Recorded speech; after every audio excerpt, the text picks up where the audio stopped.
चलो अब स्टार्ट करते हैं डिटर्मिनेंट का लास्ट एक्सरसाइज। ठीक है, इसमें क्या होता है कि मान लो कि कोई भी लीनियर इक्वेशन जो है a1x plus b1y plus c1z is equal to में d1 है, फिर सेकेंड इक्वेशन है इज इक्वल टू में d2 है। इस तरह का इक्वेशन दे, अगर इज इक्वल टू में अगर जीरो नहीं है तब हम इस तरह के इक्वेशन को बोलते हैं non homogeneous system of equation. और इसी तरह के इक्वेशन अगर मान लेते हैं कि अगर इस तरह का है a1x plus b1y plus is equal to zero, तो हम इसको बोलते हैं होमोजीनियस इक्वेशन। ठीक है, इस इक्वेशन को मैं क्या लिख सकता हूं, a1 b1 c1 a2 b2 c2 a3 b3 c3 x is equal to x। जब ax is equal to b लिख सकते हैं इसको। ठीक है, यहाँ तक a इंटू एक्स, अगर इसको और इसको अगर मल्टीप्लाई तुम करोगे तो ये चीज निकलेगा, आई इज इक्वल टू क्या है b is equal to d1 d2 d3। इसीलिए ये जो है मैट्रिक्स मेथड जो है कोई भी लीनियर इक्वेशन को सॉल्व करने का सिंपल तरीका होता है। ठीक है ना, इस चीज को मैंने मैट्रिक्स फॉर्म में लिख दिया। ठीक है, सेम तरीका में होमोजीनियस इक्वेशन है, इसको भी मैंने लिख दिया। तो इसमें क्या आएगा ax इक्वल टू जीरो। ठीक है, अगर ax इक्वल टू b है देन हम x equal to a inverse b है। मतलब कहने का मतलब ये है कि अगर क्वेश्चन है ये, ठीक है, इसमें तुम्हें बोलेगा कि सॉल्व करो, मतलब एक्स वाई जेड की वैल्यू निकालो, तो हम क्या लिखेंगे x is equal to A inverse b। अब हम क्या करेंगे कि a जो हमारा दिया हुआ इसका इनवर्स निकालेंगे, उसमें b से मल्टीप्लाई कर देंगे और जो वैल्यू आएगी उसको इक्वेट कर देंगे x से। ठीक है, दो दिखाएंगे हम कैसे बनता है, पहले ये जानो x is equal to A inverse b। अब आते हैं मैट्रिक्स मेथड में solution of system of equation. ठीक है, दो तरह के इक्वेशन मैंने बताया था, एक होता है नॉन होमोजेनियस, दूसरा बताया था होमोजेनियस।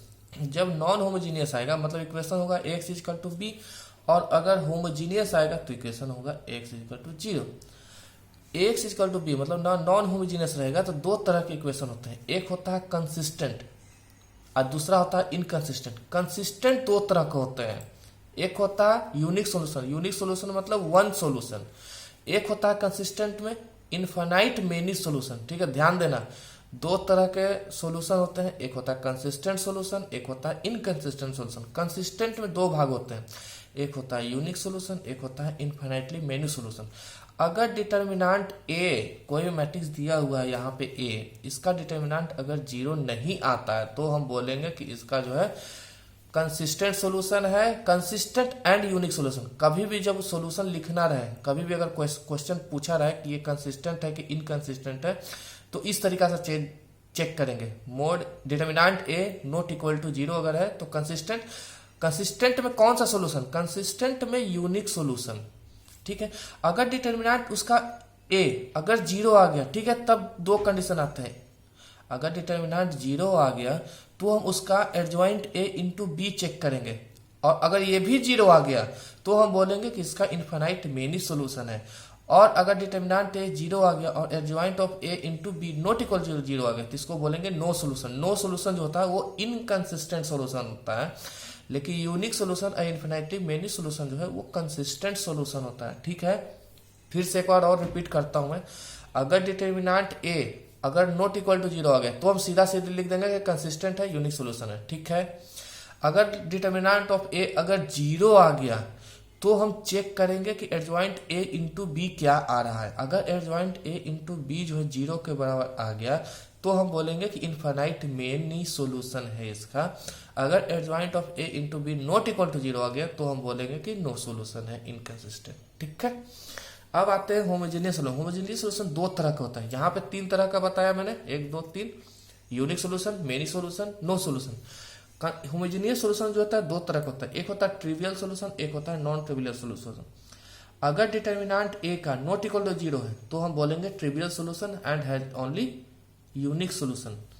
और अगर डिटर्मिनेंट a जीरो के बराबर आ गया तो हम बोलेंगे नॉन ट्रिवियल सोल्यूशन और इनफिनिटली मेनी सोल्यूशन। इसमें नो सोल्यूशन नहीं आता है, याद रखना।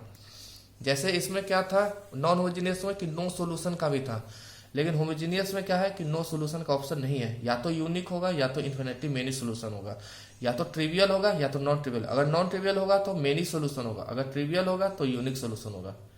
ठीक है, कोई कंफ्यूजन नहीं। अब आते हैं एक न्यूमेरिकल देखते हैं। जैसे क्वेश्चन है सॉल्व द, एक बुक का ही एक्सरसाइज का क्वेश्चन है, solve the following equation by mathematics में था। अब मैंने क्या बताया कि ये जो है इस तरह का है, तो अब मैं इसको x इक्वल टू बी लिख सकता हूँ।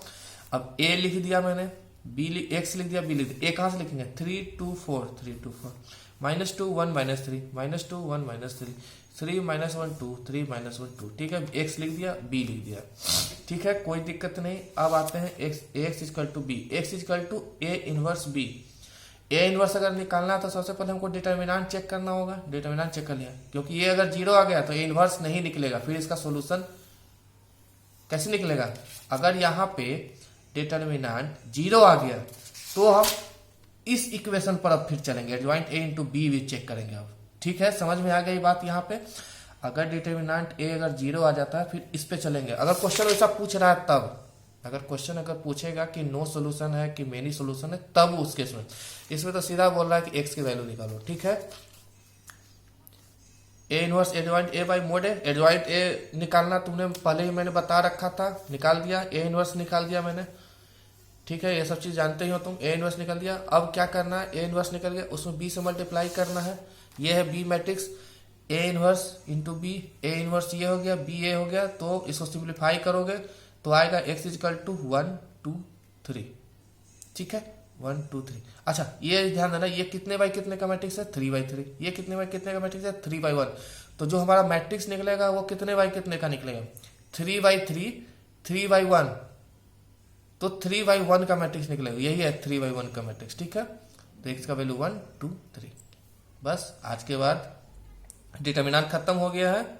और अब तुम जो हो मिसलेनियस जरूर बनाना। कुछ क्वेश्चन भी मैं भेजूंगा आज, 1 मार्क का क्वेश्चन, 2 मार्क का क्वेश्चन, ठीक है, मैट्रिक्स से रिलेटेड, डिटर्मिनेंट से रिलेटेड।